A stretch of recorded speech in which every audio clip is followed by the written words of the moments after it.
Ahorita. Muy bien, muy buenas noches. Vamos a iniciar, estamos en el Palacio Nacional de México, son las 19 horas con un minuto y de este jueves 29 de octubre vamos a iniciar la conferencia de prensa diaria sobre COVID-19, la pandemia causada por el coronavirus SARS-CoV-2. Hoy vamos a tener el informe técnico que presentaré yo mismo, a reserva que el doctor Alomía, que está atorado en el tráfico, nos alcance. Y hoy tenemos a invitado muy especiales. Es nada menos que nuestra querida secretaria de Cultura, Alejandra Frausto Guerrero, quien no pudo acompañarnos hace 15 o 20 días porque justamente cayó enferma de COVID-19. Afortunadamente, ¿no? Te estoy inventando algo diferente. No, estoy limpia. Fue cuando tu papá, efectivamente, fue cuando falleció su papá. Sí. Y en ese momento pues lamentamos, pero era obvio que no podía acompañarnos la secretaria. Y nos acompañó la subsecretaria Natalia Toledo. Pero hoy viene a comentarnos sobre un tema muy importante culturalmente, importante socialmente e importante en estos tiempos de una epidemia. Y es precisamente el Día de Muertos, el significado del Día de Muertos en la cultura mexicana, en las tradiciones, en las dimensiones espirituales y conceptuales, la cosmogonía del pueblo de México. Nos va a comentar también de las distintas actividades que se están haciendo, incluyendo la ofrenda que ha anunciado el señor presidente, que se está montando en estos momentos aquí en Palacio Nacional.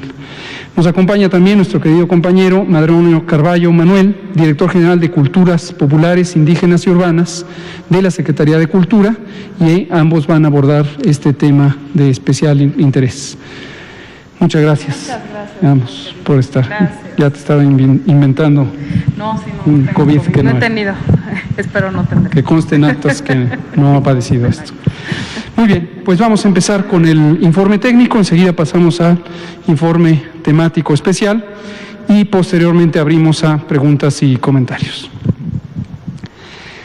Tenemos 152 días desde el que inició este proceso de la nueva normalidad. Recordar una y otra vez que nueva normalidad no significa normalidad a secas. Hoy lo recordamos en particular, dado que vamos a entrar precisamente a estos 3 días, sábado, domingo, lunes, 31 de octubre, 1 y 2 de noviembre, en donde vamos a tener una situación especial en términos de la importancia de la reunión familiar, comunitaria, colectiva, pero recordar que estos 3 días, además de que van a ser formalmente declarados como días de luto nacional, es muy importante hacer conciencia o mantener la conciencia del riesgo de que nos contagiemos o de contagiar a otros. Todas las personas que puedan convivir en el espacio público potencialmente pueden contagiar si es que tienen COVID, si es que tienen el virus SARS-CoV-2 causante de COVID, aun cuando no lo sepan por el hecho de que no tengan síntomas. Entonces recordamos la importancia de preferentemente no salir de casa. Si se tiene que salir o se planea salir para honrar la memoria de nuestros seres queridos, sabemos que eso tiene un significado muy especial, en particular en estos momentos de emergencia sanitaria, entonces hacerlo con extremada precaución, ir en turnos, ir en grupos pequeños y mantener las medidas generales de cuidado. Una de ellas es el cubrebocas y por eso este día lo voy a tener durante toda la conferencia. Recordar que el cubrebocas es un instrumento útil para evitar propagar los virus a partir de las secreciones respiratorias. No es una barrera de protección a uno mismo, tengamos conciencia de eso para que no nos confiemos innecesariamente con el uso del cubrebocas. Pero sí es una medida de protección a los otros. Si en un momento dado, durante este fin de semana que se aproxima, vamos a estar conviviendo con otras personas, insistimos, deseablemente evitarlo, pero si va a ocurrir, mantener el cubrebocas, particularmente en los espacios cerrados, en donde no se puede tener la sana distancia, que es la otra medida importantísima de precaución. Lavado de manos y, en fin, las que hemos mencionado. 152 días de nueva normalidad, proceso gradual de desconfinamiento, no hay que exceder la velocidad de ese desconfinamiento, hay que irlo haciendo de manera muy gradual, guiados por el semáforo de riesgo COVID. La siguiente, por favor. El semáforo aquí está precisamente en síntesis. Espero que el contraste de la pantalla distinga correctamente que Chihuahua es de momento el único estado que está en color rojo, los demás que están aquí son naranjas, los amarillos y Campeche en verde. Recordar que el semáforo de riesgo COVID es una guía sobre el riesgo estimado para las entidades federativas. Esta información es útil para los gobernantes de las entidades federativas, pero también es útil para la población.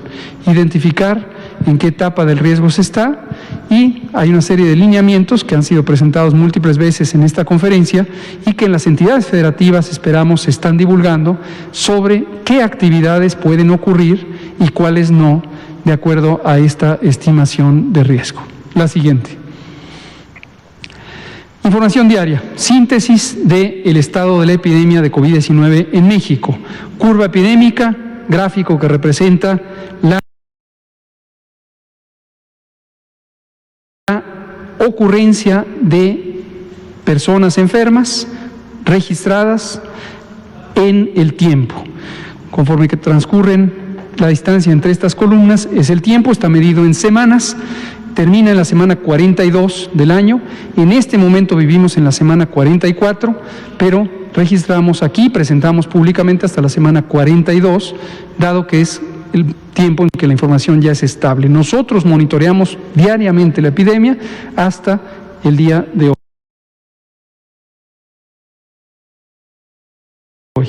Y cuanto más altas son estas columnas, quiere decir que hay más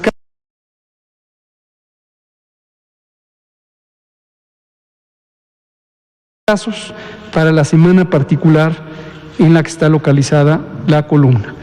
La zona verde son la suma de personas que tuvieron los síntomas de COVID, recordar cuáles son: fiebre, tos, dolor de garganta, dolor de cabeza, malestar general, debilidad o sensación de dolor en el cuerpo, pérdida del olfato, pérdida del gusto, puede haber diarrea, y estos son los síntomas generales de la forma inicial de COVID-19.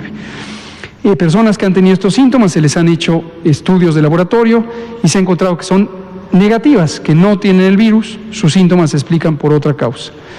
Lo que aparece en esta zona ocre o color gris, como se ve en algunas pantallas, es la cantidad de personas que para cada semana han presentado los síntomas, se les ha hecho una prueba de laboratorio y se ha encontrado positiva al virus SARS-CoV-2, que es el que causa COVID-19.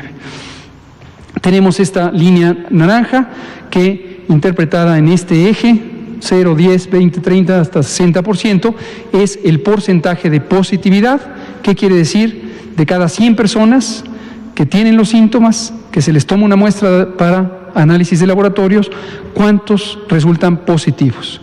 En este momento, para la semana 42, son 41% que resultaron positivos.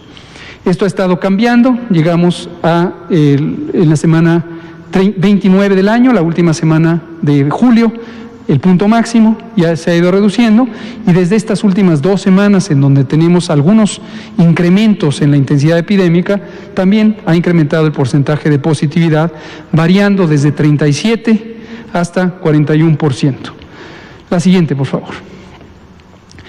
Aquí están la trayectoria de la epidemia, representada también por una curva epidémica, pero de casos estimados. Cuanto más alta es esta figura, que parece una montaña, es la curva epidémica, que muestra que llegamos a un punto máximo de casos estimados en la semana. Esto ocurrió en la semana 29 y posteriormente ha ido disminuyendo nuevamente hasta llegar a la semana 37, en donde empezamos a identificar un cambio en la trayectoria de la epidemia. Tuvimos 11 semanas continuas de reducción y posteriormente tuvimos ya un aumento en el número de casos estimados de cada una de las semanas. En este momento cambiamos de haber iniciado la semana con una reducción de 6% a un aumento en el número de casos. ¿En qué comparación? En el número de casos estimados de la semana 42 con respecto a los que hubo en la semana 41.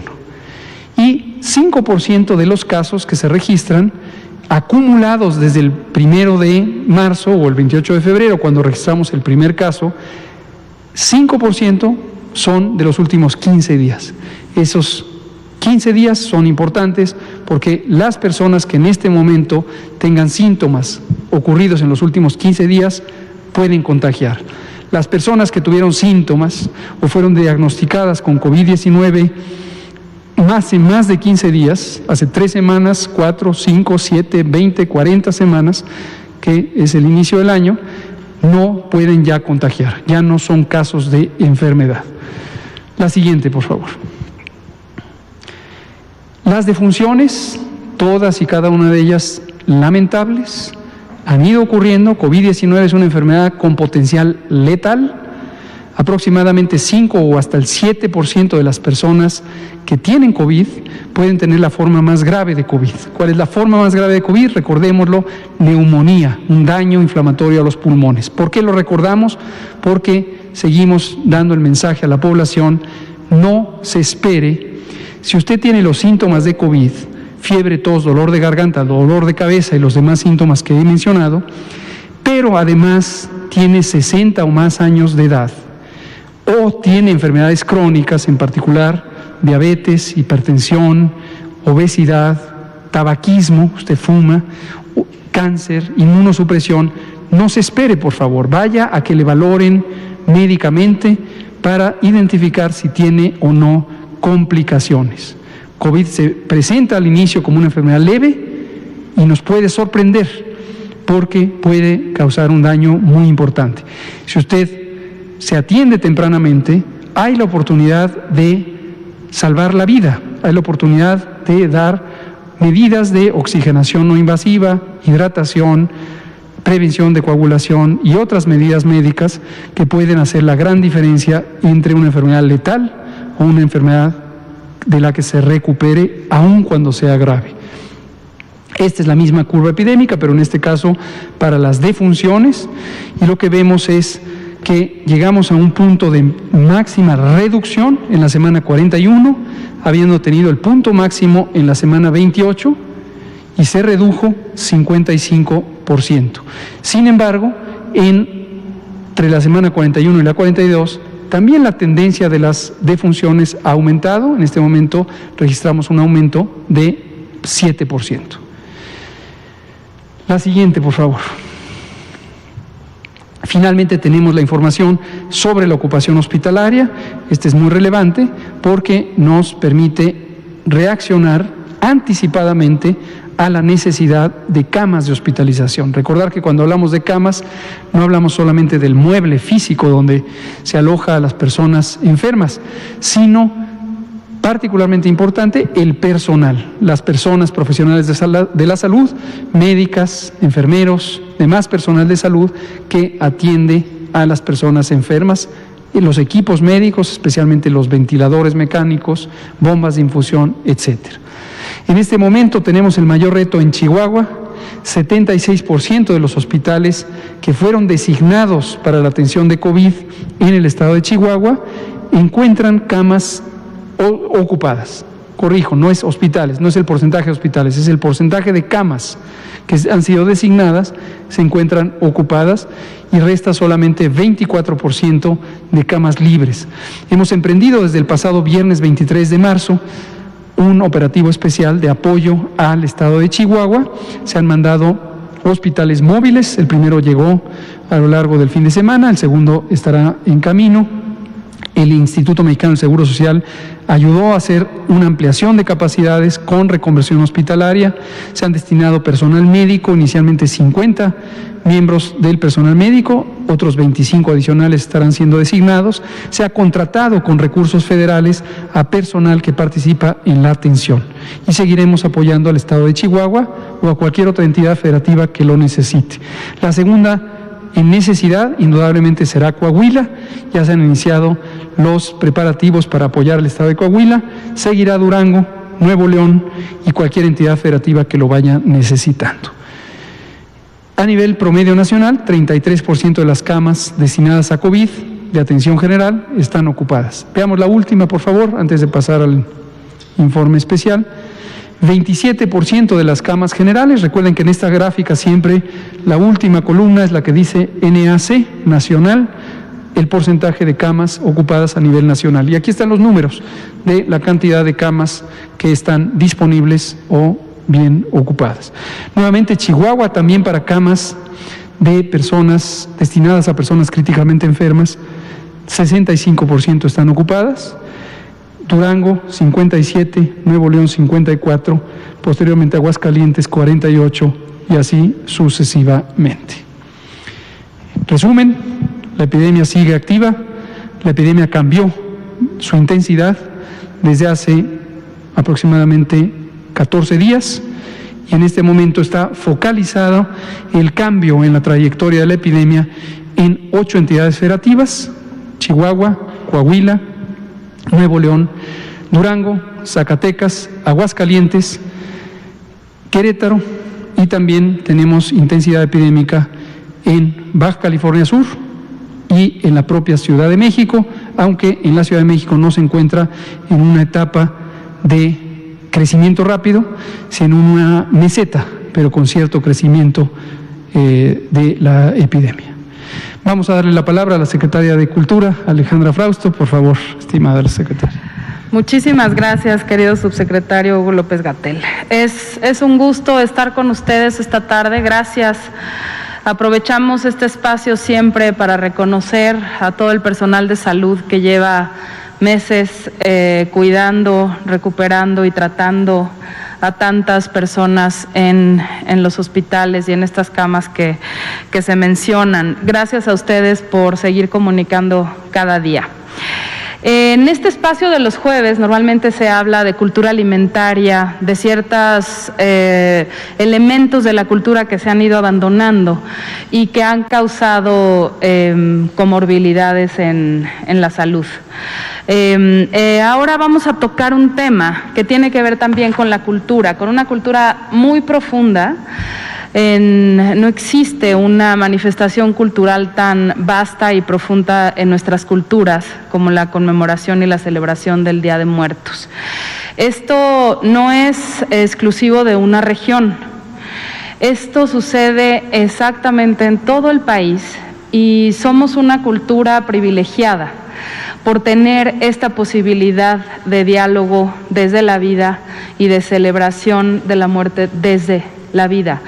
Celebración de encuentro, celebración de un momento que tiene una parte mística, que tiene una parte sin duda dolorosa, que tiene una parte de duelo, pero que a través de los elementos que la cultura nos ofrece han habido a lo largo de nuestra historia como país enormes manifestaciones de esta pues costumbre que tenemos en México, reconocida por supuesto en el mundo, pero lo más importante es que está viva en México.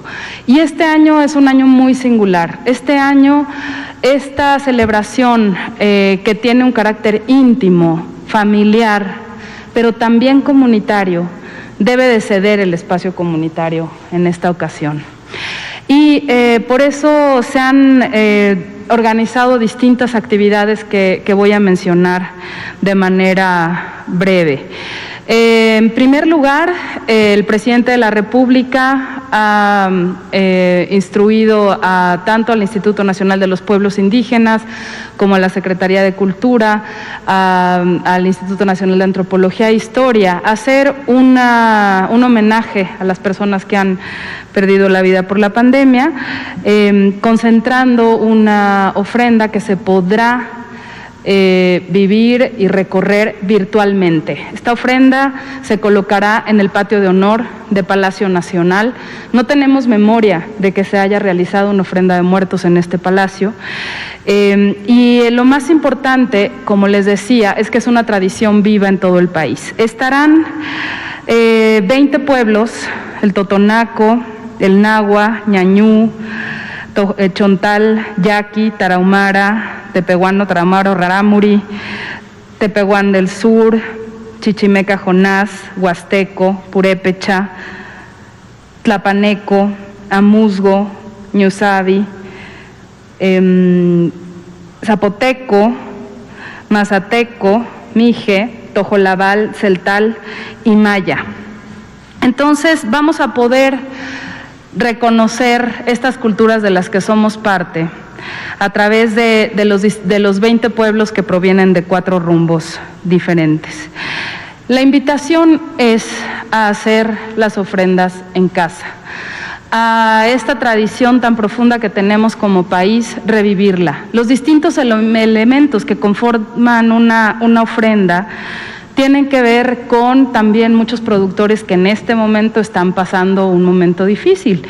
Los productores de flor, de Xochimilco, por ejemplo, aquellos que hacen pan de muerto, que hacen ceras en los distintos estados, pues son estas personas que normalmente acuden a las celebraciones comunitarias y también tienen oportunidad de vender. La invitación es a que cada familia pueda ir a comprar estos elementos para su ofrenda con todas las precauciones, con todos los protocolos sanitarios y montar su propia ofrenda. En un altar de muertos, por ejemplo en Yucatán, la comida tradicional es el Hanal Pichán, es un tipo de tamal. Existe el mole de venas en Tlaxcala, las ofrendas en las zonas de la costa o de calor o en el istmo de Tehuantepec siempre cuentan con frutos, pero hay elementos que permanecen como un hilo conductor en todas ellas. La flor de cempasúchitl, que ustedes conocen muy bien, que es esta flor de 20 pétalos, el 20 es el número perfecto, es el número donde se cierra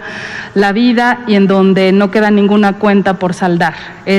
Por eso esta flor y el aroma tan singular del cempasúchitl atrae a quienes se han adelantado. Los arcos de flores que se hacen en distintas culturas, en la purépecha, en la zapoteca, son las puertas y los portales por los que los muertos pueden reconocer el camino para venir a vivir esta tradición. Hay una flor, por ejemplo, en Michoacán, que le llaman ahí flor de muerto, que es una orquídea que solamente florece en esta época. Es una orquídea morada y en la parte central se ve como una calaverita y solamente florea en la época de Día de Muertos. Nuestras culturas son tan ricas, tan vivas, tan prodigiosas, que tenemos una manera de conmemorar este momento tan duro que estamos viviendo con un homenaje de lo más vivo que tenemos, que son justamente estas culturas. Entonces, a través de la Dirección de Comunicación Social y Vocería de Presidencia de la República, con todo el sistema de medios públicos en coordinación, se propie los compañeros que pasan aquí las cámaras todo el tiempo, se hará un registro muy puntual de todos estos altares y se podrán disfrutar desde los medios públicos, desde los canales de transmisión del Gobierno de la República, desde la página Contigo en la Distancia. Los horarios puntuales los dará a conocer Presidencia el día en las próximas horas, seguramente el día de mañana. Vamos a tener oportunidad de compartir con ustedes también un canto a la memoria, un concierto de Lila Downs que se grabó sin público en el Auditorio Nacional para conmemorar la memoria de quienes nos han dejado. Este concierto se transmitirá en el Canal 22 y en Contigo en la Distancia el 1 de noviembre a las 9 de la noche y se repetirá el 2 de noviembre. Este concierto quedará también ya permanente en la página de Contigo en la Distancia y pues será entrada libre, cupo ilimitado. Tenemos también actividades de cine, como Cine Mictlán. Por ejemplo, el Centro Cultural Tijuana dedica su ofrenda a Carlos Monsiváis a 10 años de su muerte. Existirá por primera vez de manera virtual el Festival de las Calacas, que es un festival dedicado a los niños. Esta es su 20ª edición y lo podrán encontrar también en Contigo en la Distancia.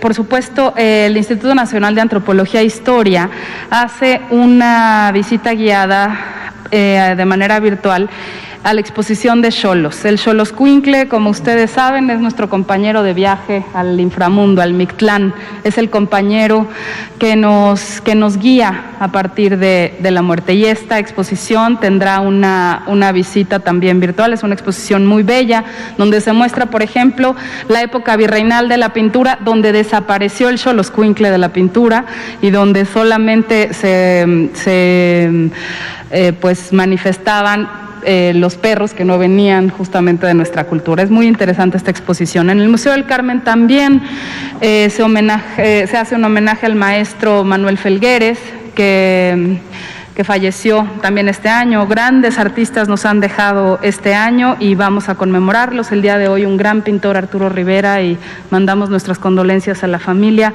Perdió la vida, no por COVID, pero lo estamos despidiendo. Entonces, distintos concursos y actividades se están desarrollando para que desde sus casas puedan sentir ese tránsito que normalmente tenemos en las plazas con las ofrendas, en los panteones.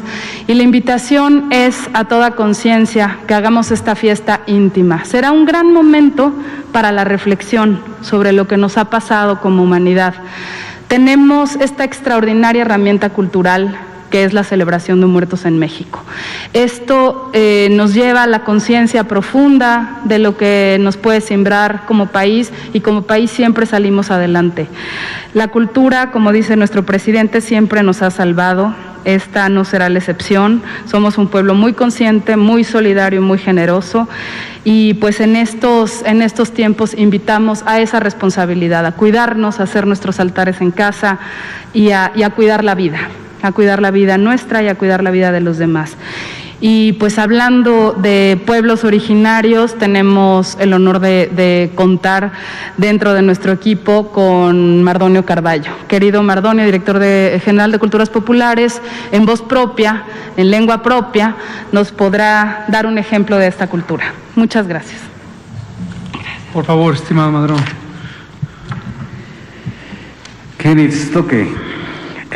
Ni con Tlaxpaloa, Nochitlen Techitan Panihueca, Tepoztlahuamisolme, no ni Tlaxpaloa, Camiac, Cuesolitlen, Nama, Mococoan, Tlen Nihueye Cocolisli, Quimistihtoc, Seita, Seina, Setoihni, Sehueye Tlalpaloli, Camiac, Tlepanilisli.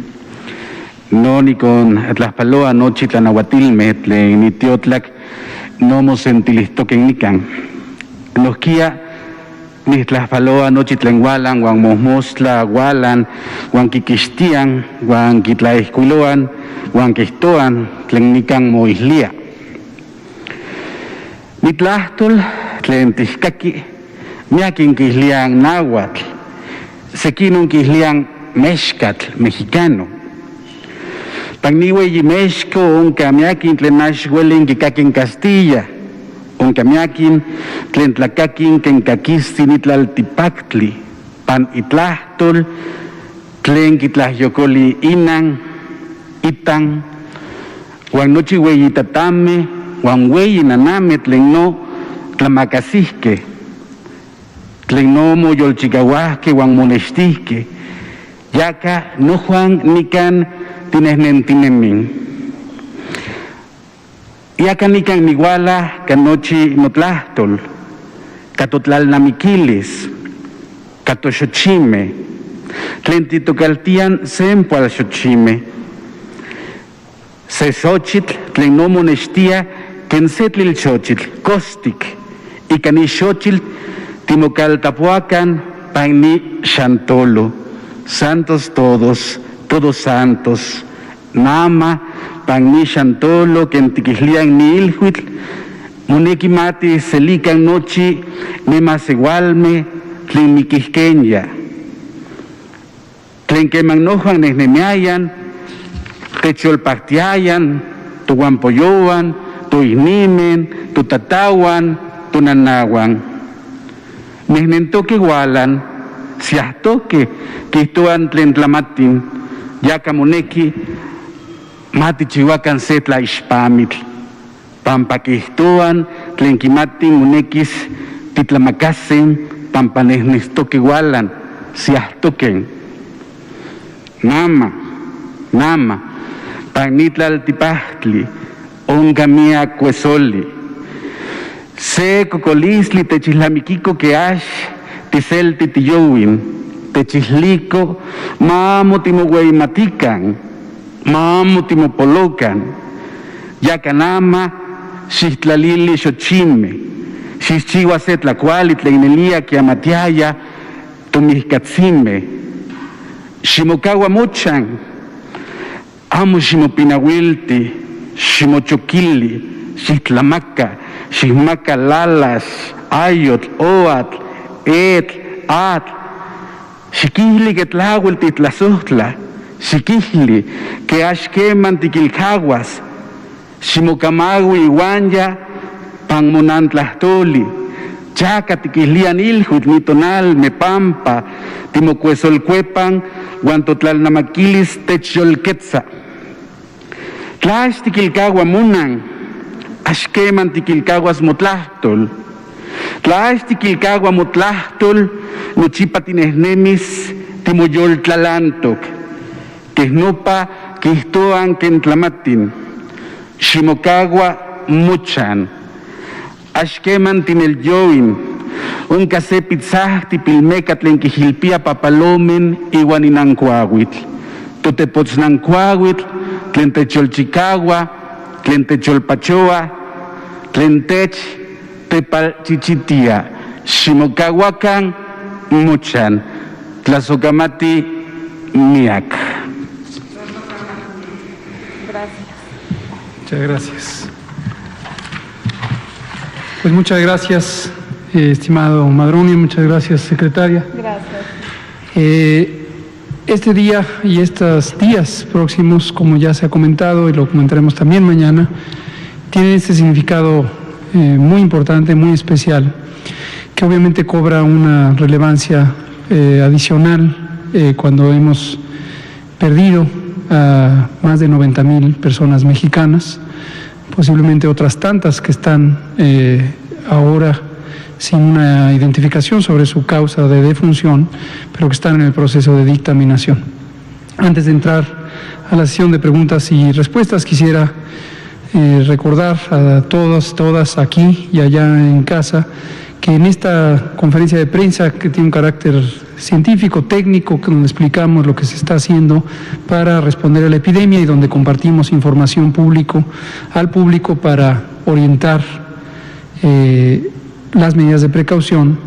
Muchas veces usamos estadísticas, usamos números, hablamos de números de eventos acumulados, personas que han enfermado, personas que han sido hospitalizadas, personas que lamentablemente pierden la vida, pero como lo hemos dicho en otras ocasiones, como lo ha dicho el presidente también repetidamente, nunca perdamos de vista la dimensión humana de este fenómeno que afecta a toda la humanidad. Esta es una situación extraordinaria, no se había presentado en más de 100 años que una enfermedad epidémica, una enfermedad infecciosa, tuviera un impacto tan grande en tan poco tiempo. Entonces, detrás de cada número está un ser humano, y está un ser humano que deja un vacío en su familia, en su comunidad y en la sociedad en su conjunto. Tristemente, otras personas también, independientemente de la epidemia, han ido perdiendo seres queridos. Nuestra propia amiga y secretaria querida Alejandra, que acaba de perder a su padre hace menos de un mes. Y siempre hay que tocar con el corazón, con el afecto y con absoluto respeto esta situación que viven las personas en México. Vamos a abrir, por favor, a preguntas y comentarios. Empezamos con Liliana Noble, de Pulso Saludable, después usted, después Fernanda, después Arturo. Buenas noches, Liliana Noble de Pulso Saludable. Secretaria, quisiera saber si entendí bien, el presidente en la conferencia de prensa anunció el tema de la ofrenda, pero no sé si entendí mal, él dijo que podía entrar a Palacio Nacional o podía venir quien quisiera. Entonces no va a ser así, solamente va a ser un tema virtual.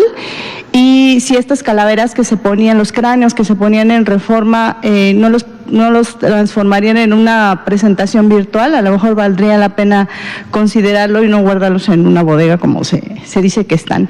Y doctor Gatell, tuve la oportunidad de estudiar en esta universidad muy famosa en Boston, y ahí uno de los maestros nos decía el ABC más o menos para seguir, identificar nosotros los periodistas cuando un estudio era valioso y no irnos nada más por la fuente o incluso por el título que se quería perseguir, el objetivo. Y he revisado muchos estudios en donde hablan de que los pacientes que tuvieron COVID, sobre todo estos intubados, ahora pueden resultar con daño serio, cognitivo, incluso algunos estudios hablan de que pueden ser COVID causa de desarrollar en el futuro esclerosis múltiple, Alzheimer, Parkinson. No sé si esta información sea muy prematura, porque hay mucha gente que tiene esta enfermedad, o hay otros que viven en sus casas y tienen familiares, y pudiera estar pensando a lo mejor alguien que salió de la intubación que más adelante va a poder desarrollar o puede estar vulnerable a desarrollar esto. Entonces ahí, ¿cuál sería la recomendación? ¿Cómo tomar en base? Yo entiendo que son estudios serios, se han publicado algunos en Lancet, pero no sé, se me hace como que es todavía muy temprano para asegurar cosas tan serias. Gracias. Correcto. Gracias Liliana. Efectivamente, la ofrenda por decisión del presidente será grabada y será transmitida y se podrá conocer de manera virtual. A él lo acompañarán los integrantes de los 20 pueblos que vendrán a montar los altares solamente, y se podrá ver a través de los medios públicos, a través de esta organización. Justamente al acabar esta conferencia tenemos una reunión para ultimar detalles de este tema. En cuanto a la exposición que refieres, Liliana, de Mexicráneos, está organizada por la Ciudad de México. Podría yo, con todo gusto, hacerles el comentario que atinadamente señalas, y justamente se retiraron de Reforma por la aglomeración. Sabemos que ha pasado mucho tiempo, que la gente tiene ganas de reunirse, de salir a la calle. No tenemos que dar motivo para reunir a masas de gente que puede resultar riesgoso en el momento de epidemia mundial que estamos viviendo. No queremos ser el sector cultural nunca un sector que provoque un recontagio. Somos muy responsables en los protocolos y en las indicaciones que las autoridades de salud y de la propia Ciudad de México nos dan, o en los estados en donde se realizan actividades culturales.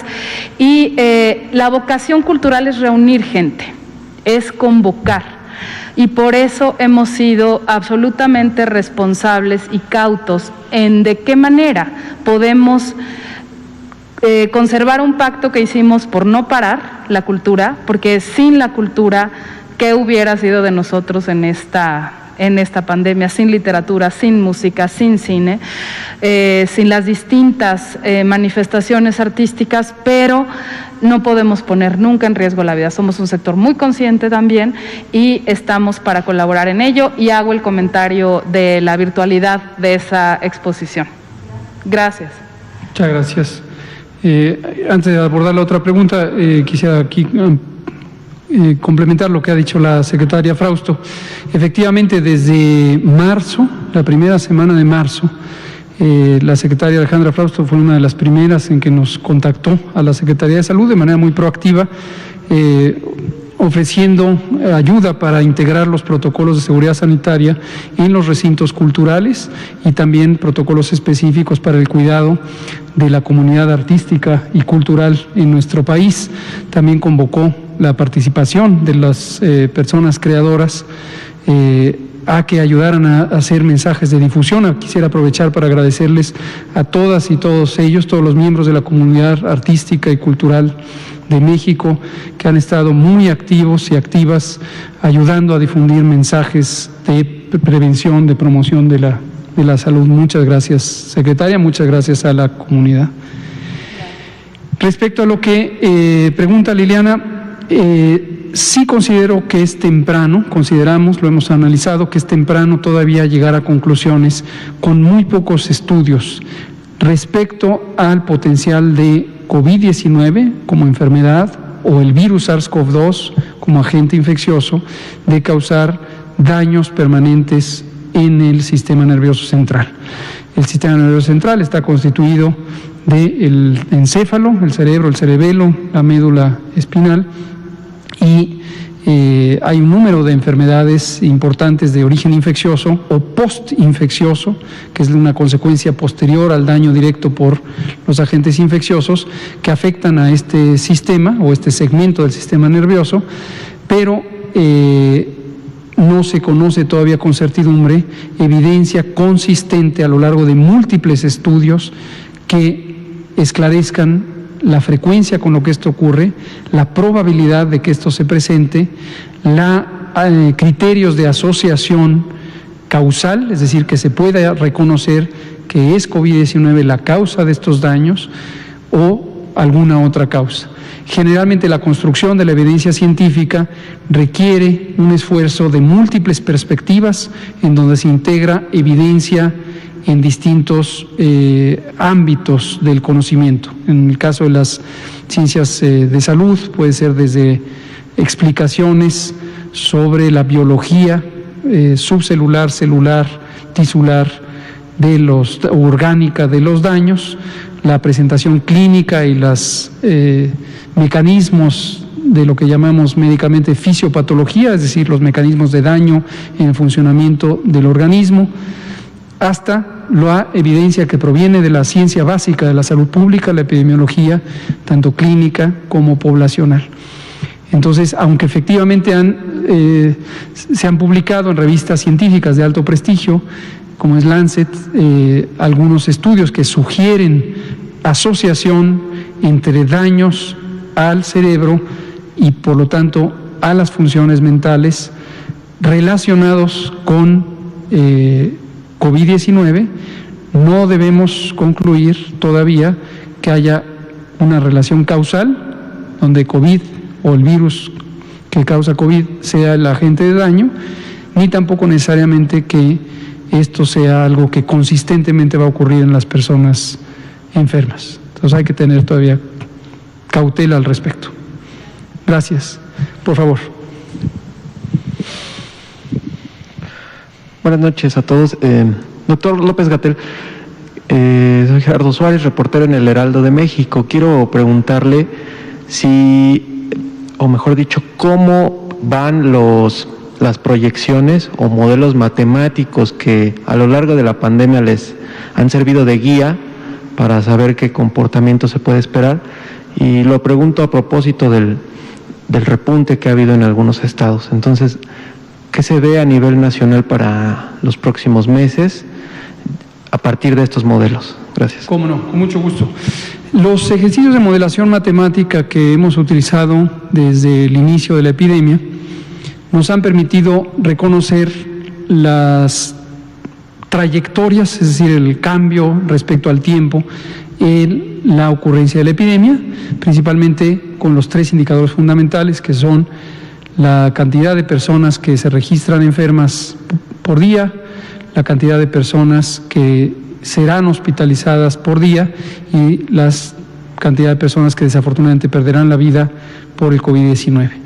El propósito de estos modelos matemáticos de predicción o proyección es múltiple, pero en términos generales es reconocer cuál podría ser la duración y los momentos de máxima intensidad epidémica y los que son de menor intensidad epidémica.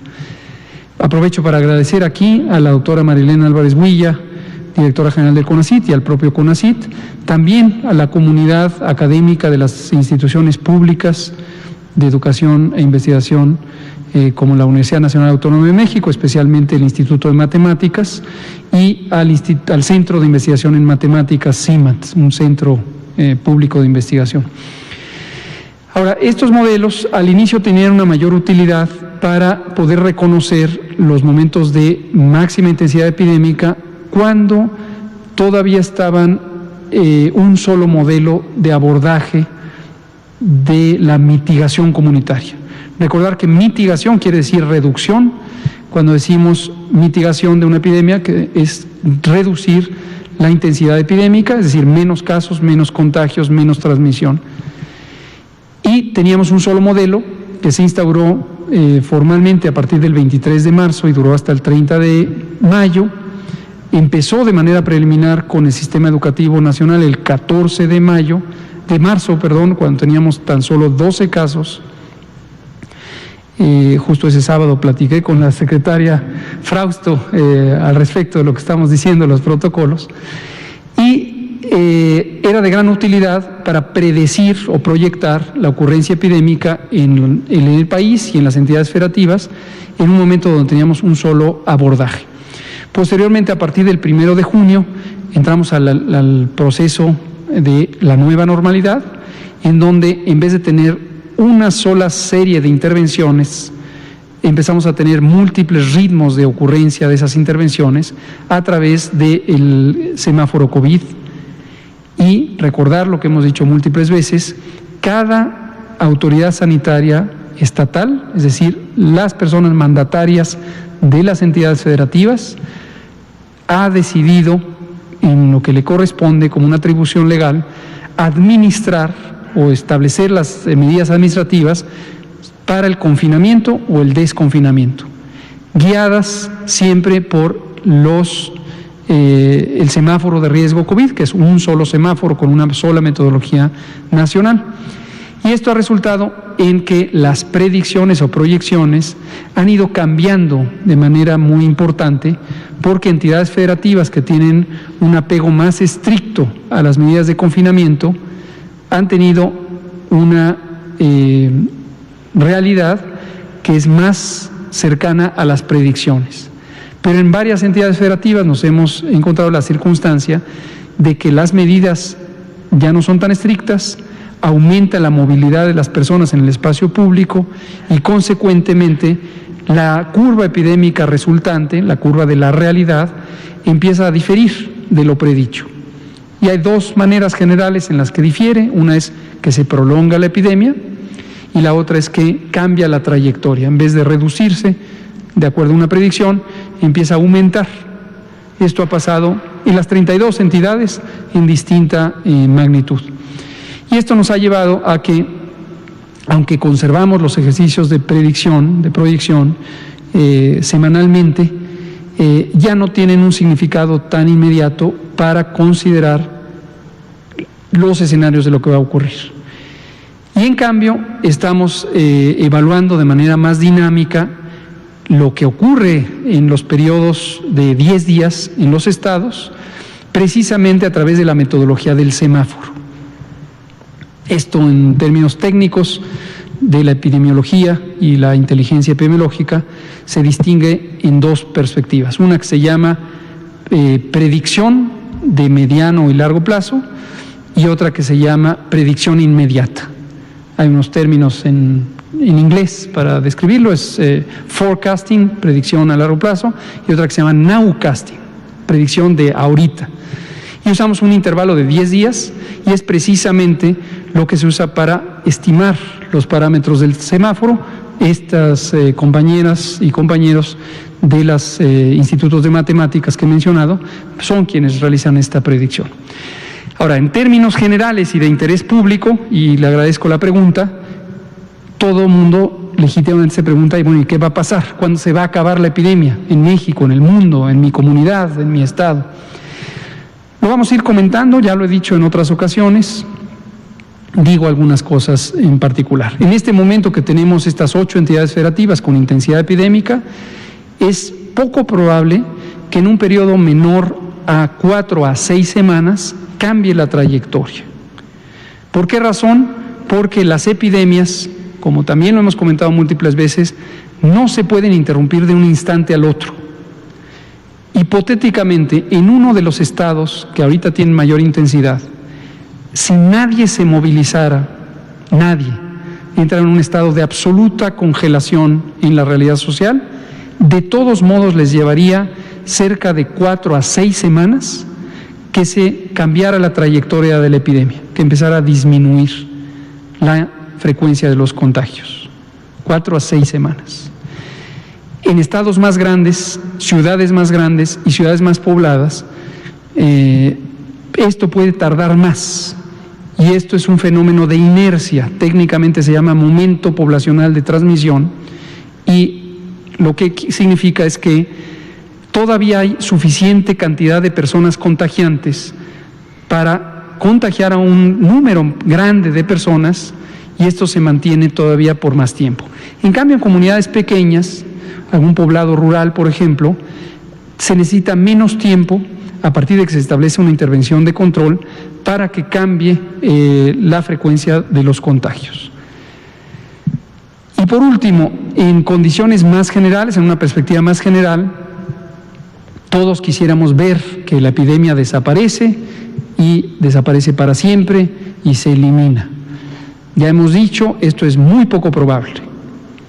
No lo digo para desanimarnos, solo para que tengamos conciencia de lo que nos puede ocurrir como humanidad entera. No estoy hablando de México nada más. Es improbable que la epidemia termine a lo largo de 2021 o 2022 incluso, a nivel mundial, reitero, a nivel mundial. Entre otras razones, porque la intensidad epidémica entre los países ocurre en distintos tiempos. Ahora mismo estamos viendo Europa Occidental con rebrotes muy grandes, mientras que en otros países, por ejemplo de la región asiática, estamos en descenso. Y en la región de América tenemos un mixto, algunos van para arriba, otros ya estábamos en descenso, etc. En la medida en que cualquier país tenga la epidemia, los demás pueden tenerla también. La predicción hasta ahora más aceptada, pero todavía no es una predicción formal, es muy difícil hacer una predicción tan amplia. La predicción es que eventualmente COVID-19 va a empezar a ser sincrónica, se va a empezar a presentar en forma estacional, y empezará a presentarse de manera más o menos simultánea entre los países de un mismo hemisferio, y muy probablemente en el periodo de frío, otoño-invierno, empezará a tener eventos epidémicos, y en el periodo de calor eventos de poca transmisión, semejante a la influenza, y eventualmente podría convertirse en una enfermedad semejante a la influenza y otros más de 300 virus respiratorios que han estado con nosotros desde hace cientos, quizá miles de años. Ahora, la buena noticia de esta predicción, que podría angustiarnos, no se angustie, puede llevarle a desazón pensar que aquí en la conferencia COVID le digan que la epidemia va a durar años. No se angustie, en el sentido de que, igual que ocurre con la mayoría de las enfermedades infecciosas, se empiezan a establecer equilibrios ecológicos entre los agentes infecciosos y la población humana. Y este equilibrio ecológico llega a un punto de estabilidad en el que generalmente el virus se vuelve menos virulento. Virulento es la capacidad de crear enfermedad, particularmente enfermedad grave, y las personas empiezan a adquirir cierta resistencia individual y colectiva. El fenómeno de inmunidad de rebaño participa en este fenómeno. Y entonces la enfermedad se vuelve menos relevante en términos del daño que produce a la población y, por lo tanto, es más fácil llegar a situaciones de normalidad también en la vida pública, también en la vida social. Así ha ocurrido por miles de años, es probable que así ocurra también para COVID-19. Quizá le di una predicción más amplia de la que esperaba, pero quise aprovechar. Muchas gracias. Fernanda Mendoza, glucosa atómica. Buenas noches, doctor. Gracias. Mi pregunta es muy sencilla. Debido a que mencionan que no puede haber aglomeración de muchas personas, obviamente, y que, más bien, el tiempo que estamos pasando ahorita por la situación de la pandemia, ¿qué se va a hacer con los eventos que normalmente se hacen en Xochimilco por el Día de Muertos? ¿Qué medidas van a tomar? ¿Se van a evitar? ¿O qué es lo que va a pasar con ellos? Gracias. Con mucho gusto.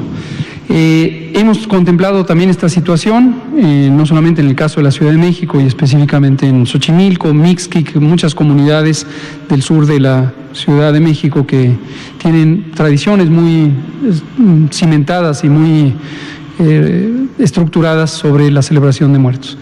Nuestra jefa de gobierno, la doctora Sheinbaum, a quien le mandamos un saludo y que se está recuperando en perfectas condiciones sobre su positividad a COVID, como ella misma lo anunció, ha contemplado un diálogo con las comunidades de tal suerte que la previsión es que aquellos panteones que son privados o gubernamentales se ha recomendado que permanezcan cerrados.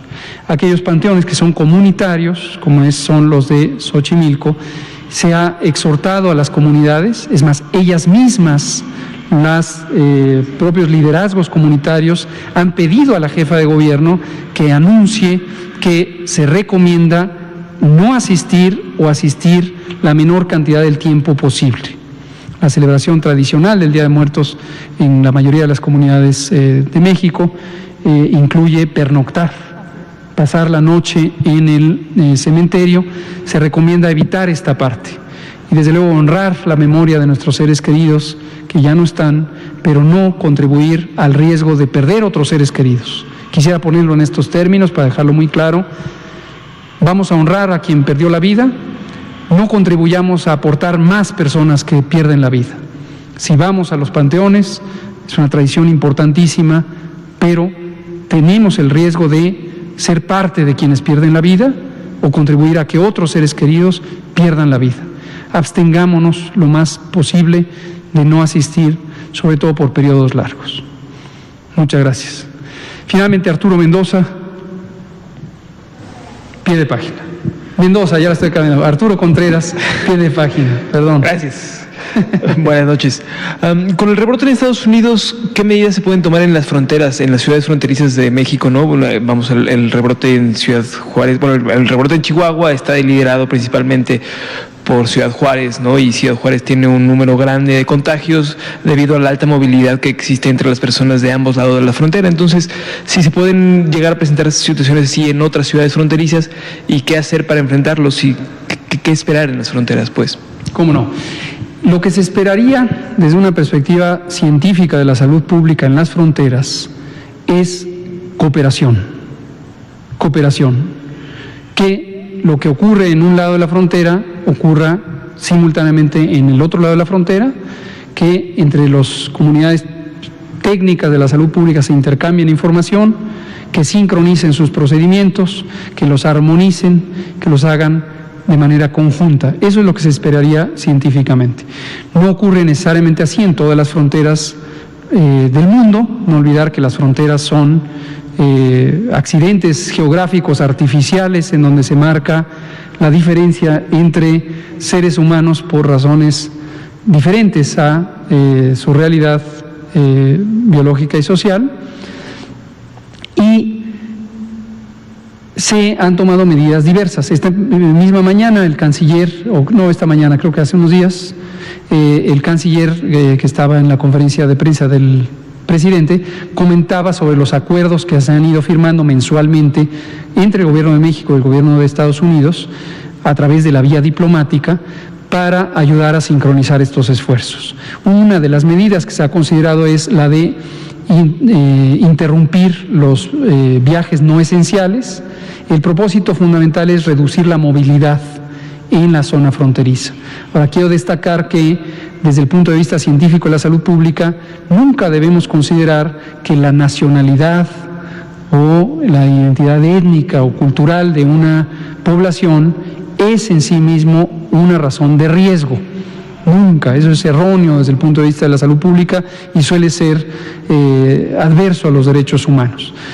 Simplemente son comunidades que viven en una localidad, que se pongan de acuerdo los dos gobiernos o los gobiernos de los estados correspondientes, ayuda a una acción conjunta. Sería lo mismo que pensáramos la frontera entre dos entidades federativas de México o entre dos municipios o entre dos colonias. En términos de salud pública ese es el único significado. Si se ponen de acuerdo, funciona mejor.